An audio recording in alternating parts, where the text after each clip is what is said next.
Here to talk more about the campaign ad spending during the May 2022 elections, we have with us NAMFREL Acting National Chairperson Lito Averia Jr.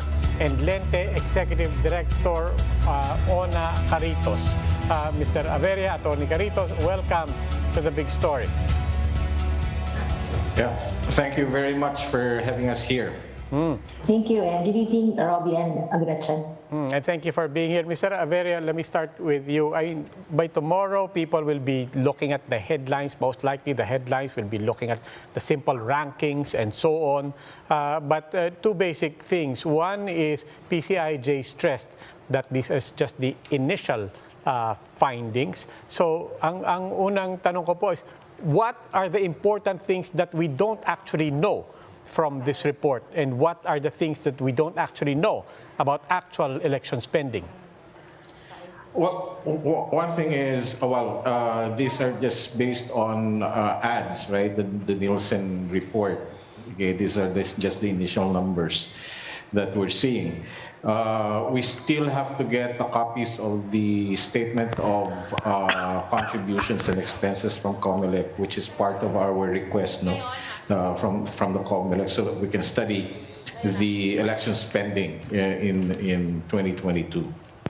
And Attorney Caritos, just so we have some baseline and some framework, so people also understand beyond the ratings and the rankings, are there actual any violations here? Ano bang mga standards ang binabantayan natin dito in terms of spending? Is there a ceiling? Is there a cap? Are there lines that should not be crossed? Remember, there are spending limits provided in our election legal framework for campaign finance. Just to give an example, for the presidential and vice presidential candidates, they're only allowed to spend 10 pesos per registered voter. So in the last elections, we had 67 million registered voters. So for those who ran for the president and vice presidential positions, they're only allowed to spend for a maximum of 670 million pesos in the last election. And yet we are seeing billions of pesos in campaign spending for the candidates. Is there a correlation on election spending and election results that we're seeing? And specifically related to which platform they actually spend on? Well, for one, the spending limit is limited to during the campaign period. Right, the pre-election expenses that we saw, there were a lot of postings, let's say on social media, ads everywhere. That was not included. It's not covered by the 10 pesos per registered voter. Okay, we can see surmise from the data that's provided us that there's no direct correlation. So, for example, Marcos spent less than the top two spenders, right? And yet he got the post. So would you say we have a blind spot when it comes to digital ads and digital spending, given that I think we're tracking just the Facebook ad spending, and President Bongbong Marcos isn't even in the top 10? Yeah, that's still a blind spot. It's if you're looking at Facebook only, but there are other platforms like Twitter and Instagram, and of course, the favorite platform today is TikTok, right?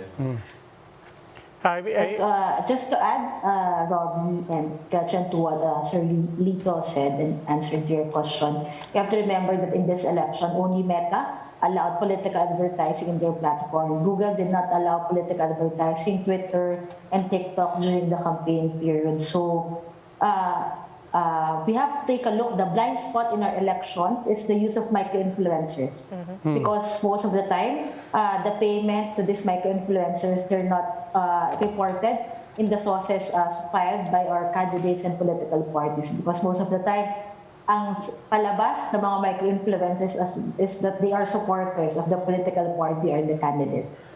Attorney Caritos, Mr. Averia, is it fair, therefore, to say that notwithstanding, as I said, all the headlines, all the memes that will be made, everything that people will be talking about with this report, is it nonetheless fair to say that actually one of the big stories here is we still actually don't know what candidates are spending?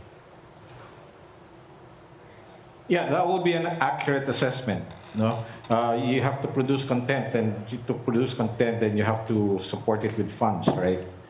So, like just Ona just mentioned, or you just mentioned the creation of memes, for example. That's just a small piece of content, but you can have a lot of those memes going around. You know? Attorney Caritos, every election, it seems to be not just about regulating spending. Ultimately, it's about trying to regulate campaigns and the behavior of campaigns and candidates. But always, when we talk about candidates, it tends to be defined basically by deadlines, filing of candidacies. It's also defined by dates, start of the election season, for example, the end of the election season. And always the question is, how do you regulate something that essentially is undefined? What is a better way for us to define who is a candidate and when has that candidate started to campaign? I think the easiest way for all of us is to just go back to the old definition of a candidate. In the Omnibus Election Code, a candidate is defined as someone who has filed his or her certificate of candidacy. It doesn't have a collatilla right now that that person becomes only an official candidate at the start of the campaign period. So the period from the time that the COC is filed up to the time the official campaign period starts is covered by going back to the old definition. And what we saw from the PCIJ data is that during this time, most of the candidates, the top two candidates, spend almost the same amount as they spent in the official campaign period. So there's really a need to cover and go back to the old definition of a candidate under the Omnibus Election Code. But that's backed now by a Supreme Court decision, hindi po ba? And the other thing, so how do you untangle that? That's, I guess, that's one question. But I think ang tanong din parati ng mga tao is, what about yung, alam naman natin lahat, namumuliti ka na, nagkakampanya na, before filing, in fact, 2 years before pa lang, alam na natin kung sino yung mga tumatakbo. What about that? Well, that Supreme Court decision is brought about by the passage of the revised automated election law, or RE 9369. So there's just really a need for Congress to just amend RE 9369 and go back to the old definition of a candidate. And going back to your question, Robbie, na 2 taon naman nangangandidato na yung mga yan or nangangampanya na. Well, we can't do anything about it because at the end of the day, the right to run for running for public office is a right enjoyed by all Filipino citizens. We just need to ensure that around election time or the time that the candidates file or individuals file their COC, all of them are at a level playing field. Walang lalamang na porke marami kang pera during this time ay mas marami kang lalabas na. So dapat covered lahat ng spending from the time you file your COC. Right, maraming salamat. NAMFREL Acting National Chairperson Lito Averia Jr. and LENTE Executive Director Ona Caritos.